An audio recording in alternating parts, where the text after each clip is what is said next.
Salom do'stlar, biz Isroil davlati Tel Aviv, Azor shahridamiz. Haftaning shanba kuni Isroil davlati dam kuni hisoblanadi. O'sha sababli hech qayerga ishlamaydi, avtobuslar yurmaydi, magazinlar yopiq. Ko'chalar ham bunaqa olib qaraganda bo'm-bo'sh, odamlarsiz. Hamma dam oladi. Qanaqadir noodatiy holat bo'lyapti biz uchun. Bu biz turadigan mahalla. Qanaqadir atmosfera Amerikani eslatadi. Boshqacha ko'chalar, uylar, mashinalar. Hammasi o'zgacha boshqacha.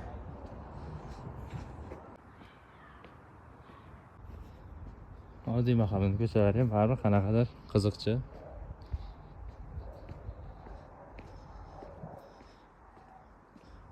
Lekin bironta odam yo'q.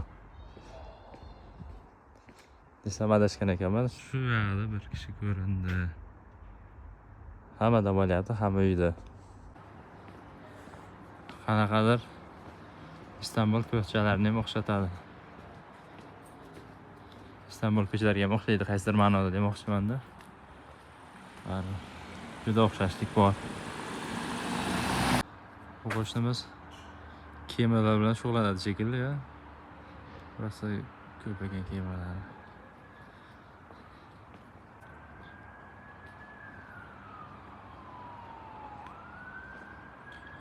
Hamma yoq daraxt, ham yashil. O'sha tarafi qanaqadir yoqimli-da, juda. Bayroqlar. Bu ham o'ta bayroqsevar, vatansevar xalq. Adashmasam, ko'pchiligining uyida bayroq turishadi. Mana shunaqa uyda apelsinmi, bu nima edi, mandarinmi pishib turishadi, olishmaydi ekan. Qo'shnilarimiz uyda ham laymlar bor. Hech kim tegmaydi. Bu yoqda ham shunaqa.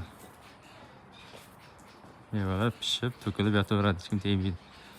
Endi bu tushunishim bo'yicha chiroy uchun qo'yiladi. Manzara uchun-da. O'zlari magazinda sotib olishadi, uyda o'sib turgan mevasi bo'lsa ham. Mana sap-sariq bo'lib pishadi. Bu yerda ob-havo issiq, deyarli qish yo'q, qor, mushuklar. Kiysa.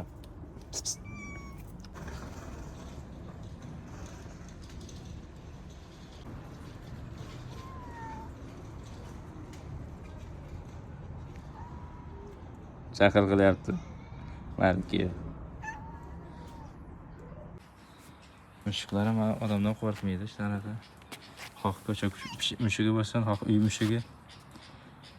Endi joy darchasiga pishak. Pishak, kuchuk, qadrli lekin bu yerda. Inson qadri ham bor.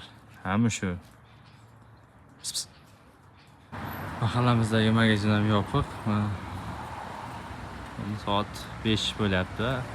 Obeddan keyingi. Hozir Shabat bayrami. Shabat bayrami tugasa, ishlar boshlaydi avtobus, magazinlar ham qanchadir qismi. Bu bizning mahalla katta ko'chasi. Baland domlar, binolar ham bor. Bu qo'shnimizda ham laym daraxti bor. Umrimda birinchi marta ko'rdim shu laym daraxtini, shu yerga kelib. Mana buni pishib yotibdi laymlar. Sosedning qo'shnimizda mana greypfrutmidi, nima bu? Apelsinning kattasida, bu ham pishib yotibdi. Yerlarga to'kilib yotadi. Bu yerda parkimiz bor. Juda yaxshi. Yashash uchun juda qulay qilingan ko'chalar, nimalar. Yashil zona baribir. Kechqurun bemalol kelib, o'tirib dam olib ketsa bo'ladi. Bu ko'chalarimiz. Daraxtlar katta-katta.